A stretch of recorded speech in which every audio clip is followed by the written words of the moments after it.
My name is Cassie. I am 23 years old. I graduated as a qualified nurse this year and was given my first position as a home nurse. My patient was an English gentleman in his early 80s who suffered from Alzheimer's.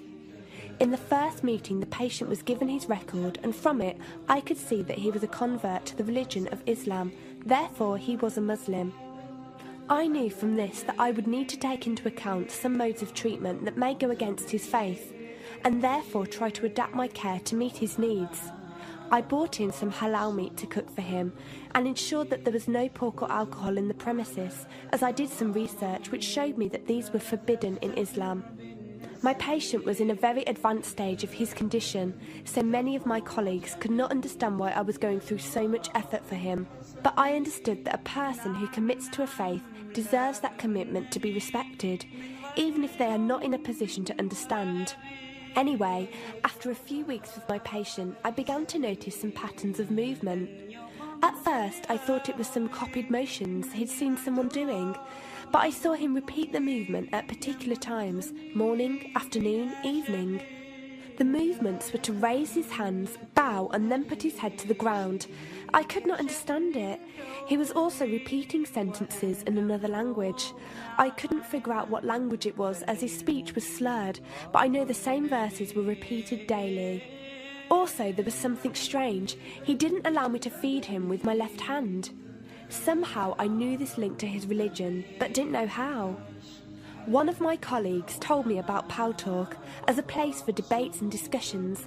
As I did not know any Muslims except for my patient, I thought it would be good to speak to someone live and ask questions.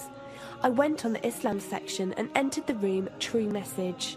Here I asked questions regarding the repeated movements and was told that these were the actions of prayer. I did not really believe it until someone posted a link on the Islamic prayer on YouTube.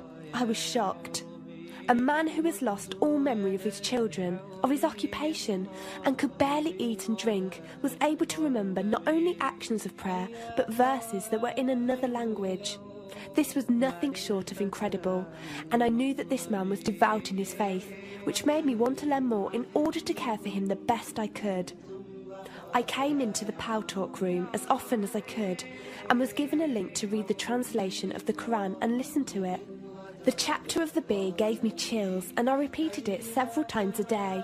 I saved a recording of the Quran on my iPod and gave it to my patient to listen to. He was smiling and crying, and in reading the translation I could see why. I applied what I gained from Paltalk to care for my patient, but gradually found myself coming to the room to find answers for myself. I never really took the time to look at my life. I never knew my father. My mother died when I was 3. Me and my brother were raised by our grandparents who died 4 years ago, so now it's just the two of us. But despite all this loss, I always thought I was happy, content.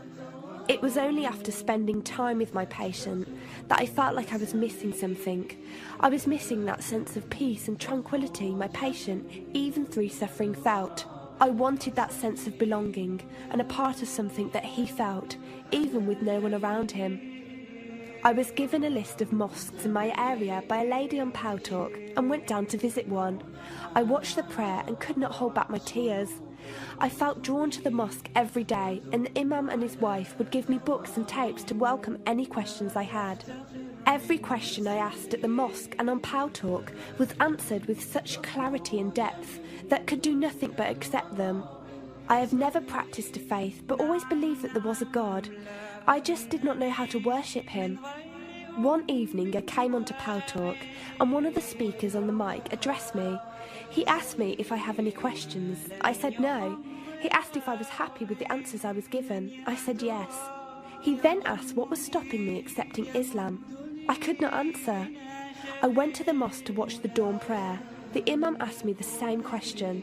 I could not answer. I then went to tend to my patient. I was feeding him, and as I looked into his eyes, I just realised he was brought to me for a reason, and the only thing stopping me from accepting was fear. Not fear in the sense of something bad, but fear of accepting something good and thinking that I was not worthy like this man. That afternoon I went to the mosque and asked the imam if I could say my declaration of faith, the Shahada. There is no God except Allah. Muhammad is Allah's messenger. He helped me through it and guided me through what I needed to do next. I cannot explain the feeling I felt when I said it. It was like someone woke me up from sleep and sees everything more clearly. The feeling was overwhelming joy, clarity, and most of all, peace. The first person I told was not my brother, but my patient. I went to him, and before I even opened my mouth, he cried and smiled at me. I broke down in front of him. I owed him so much. I came home and logged onto Paltalk and repeated the Shahada for the room. They all helped me so much, and even though I had never seen a single one of them, they felt closer to me than my own brother. I did eventually call my brother to tell him, and although he wasn't happy, he supported me and said he would be there. I couldn't ask for any more. After my first week as a Muslim, my patient passed away in his sleep while I was caring for him. Inna lillahi wa inna ilaihi raji'un. He died a peaceful death, and I was the only person with him. He was like the father I never had, and he was my doorway to Islam. From the day of my Shahada to this very day, and for every day for as long as I live, I will pray that Allah shows mercy on him and grant him every good deed I perform in the tenfold. I loved him for the sake of Allah, and I pray each night to become an atom's weight of the Muslim he was. Islam is a religion with an open door. It is there for those who want to enter it. Verily, Allah is the most merciful, most kind.